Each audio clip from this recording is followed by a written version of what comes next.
Assalamualaikum warahmatullahi wabarakatuh and good day to everyone.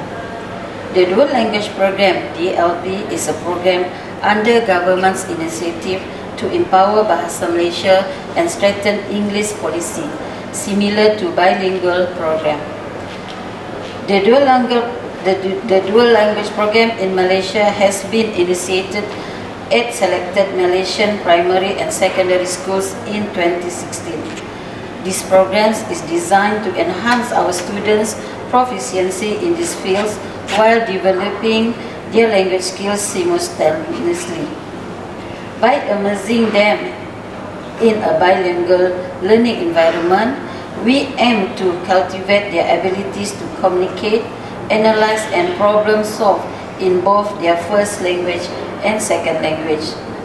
Ladies and gentlemen, it is my honor to introduce the esteemed panel joining us today for this enlightening programs. As we gather here to explore and discuss on the DLP for mathematics and science, we have brought together two experts for the topic today. Please welcome our first speakers, Dr. Chiam Sun May, Excellence Lecturers, Special Grade C, IPG Kampus Kent, and Mr. Cho Chiew, Academic Lecturer of STEM Department, IPG Kampus Kent, Tuaran, as our second panel. How are you, Dr. Chiam and Mr. Tan? Fine, thank you.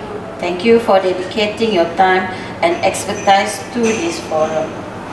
So, Dr. Chiam, as we know, the dual language program in mathematics and science align with our commitment to providing a world-class education that prepares our students for the challenges and opportunities of the 21st century. By merging language proficiency with scientific and mathematical knowledge, we strive to produce well-rounded individuals who are equipped to make meaningful contributions in a globalized world. We all know that the DLP for science mathematics started in 2016.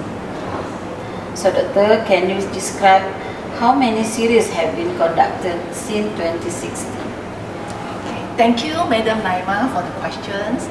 Again, hi, Kopi Sanangan from Sabah. I'll start off a little bit on chronology.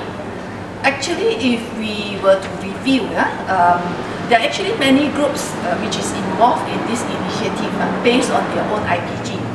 So I refer to this group.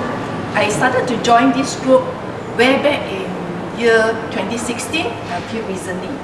So during 2016, it was led by Dr. Oi, Puan Nohaliza, and followed by Puan Noh Diana, and me as the leader. So of course, our group member, there are new member coming in, and then due to some of our member, they retired, and then some because of health issue, they exit. Okay. So at present, we have 16 members. Yes, Puan Naima. Thank you very much, Doctor, for your explanations on the chronology for the DLP since 2016. Since these programs have dynamic series to achieve the aim of the programs.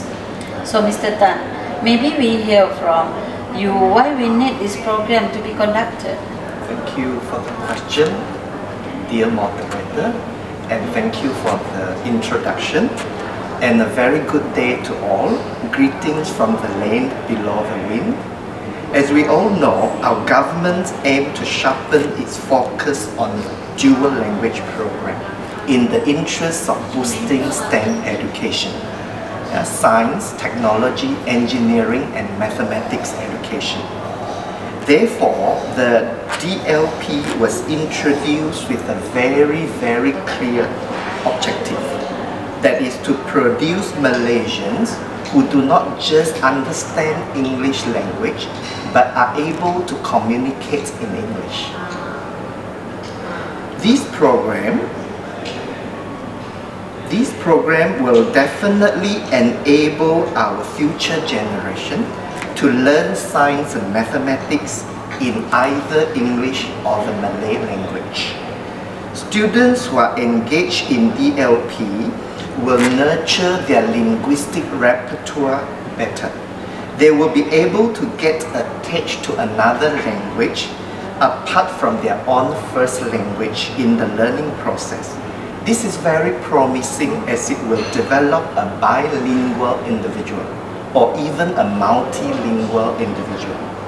To achieve these objectives, the team of consultants comprising lecturers from the various campuses all over Malaysia, they train and support the teachers or the course participants in order to boost their confidence in using the English language as the instructional language in teaching maths and science in their schools. Thank you, Madam Naima. Thank you for the explanations. So we can see that the main objective is to support the teachers on their language skills for delivering science throughout their teaching learning sessions. So to achieve these objectives, can you let us know how the program was conducted, Dr. Chiam? Yes, thank you, Madam Naima. So for the course, I have to recall, I have to go back to history again. So way back in 2016, it was face-to-face. So the input is actually more on example, concept cartoon, giving feedbacks, hands-on activity. And then in year 2017, it is on Magic Flower, hands-on activity again and also giving feedback, but improvised. Based on the feedback from course participants, we improve on it. So year 2018, 2019, face-to-face. So during that time, we focused on storytelling and also a lot of hands-on activity. So the major changes was in year 2020, when the whole world suffered from pandemic COVID-19. So it was a drastic change. So it was a full online mode during that year. So we do what we can, right? So we were making use of Google Classroom and then Google Meet, and then the input was storytelling, hot questions, and some of the hands-on activity. Even though we have a lot of obstacle and also limitation, we still insist on hands-on activity. So the course participants have to record what they have done and send it back for us to give some feedback. Alright, so yeah, it was very difficult, but then we managed. So we are very thankful. Our team member, together we made it. Maybe not so in good quality, but we managed in year 2020. So in year 2021 and 2022, so it was kind of like hybrid modes because the statistics also bouncing up and down. So it was in hybrid mode. All right. So during year 2021 and 22, the way we deliver is a bit different. So the inputs, for example, the 5E instructional model, the hot question, giving feedback, and we also put it in query-based learning, all in hybrid modes, but we deliver in through our best practices. That is our strength. I would like to promote a little bit. For IPGM, best practices is our strength. Okay, so all this is embedded. Okay, 5E instructional model and all this is embedded in our instructional. Okay, so that also much depends on the fund that given to us. So for example, some zone it was face-to-face. Okay, so for example, Sarawak is very prestige because they managed to get a lot of fun on their own. So for Sarawak, it was face-to-face. But for other zone, online mode, based on our ability also, and then I think we also discussed with JPN. So we make two and we give our best. So that was year 2021 and 22. Okay. So as for this year, we are very thankful. We are back to full face-to-face. Input-wise, suspend. We talk about it later. Yes, back to you. Thank you, Dr. Chiam. So based on Dr. Chiam's sharing, We know that this program conducted in various method and theme. So Mr. Tan, can you elaborate more on the content involved for the program? Definitely. The course content was actually planned based on the current needs of the teachers, as mentioned by Dr. Chiam. Yeah? Specifically the maths and science teachers. Through the activities which are mostly hands-on, whether it is online or physical, the activities are mostly hands-on. The course participants get themselves to familiarize with many things, including in the initial few rounds, we started with familiarizing them with terminologies in English, scientific terminologies in English. And I still remember we helped them to practice translating, to pronounce and to form sentences using supporting offline and online tools. Remember, we guided them to formulate the lots and hots questions?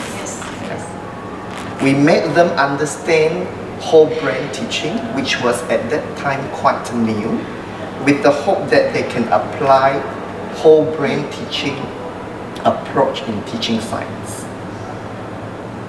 We guided them on how to use appropriate instructional language to explain a scientific concept and also use appropriate instructional language to facilitate a group discussion in the class.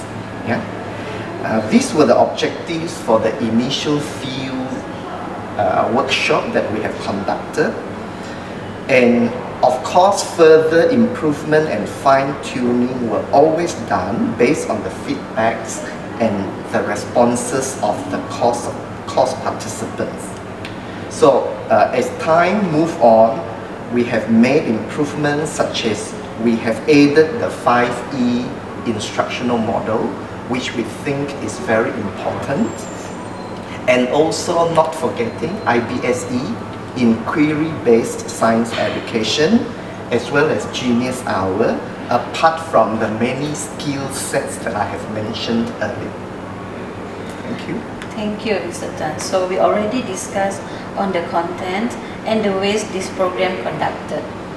Maybe Doctor can tell us if there are any program evaluations, and if there are, what is the finding? Can you share with us? Yes, thank you, Madam Naima. Yes, we perform program evaluation. At first, we were doing entrance, exit, and then the course evaluation is more to identify the needs, right, which we have not covered or which we think it should be improved. Okay, so I wouldn't want to talk about years which is too far away. I will focus on what we have done in year 2021 and 22.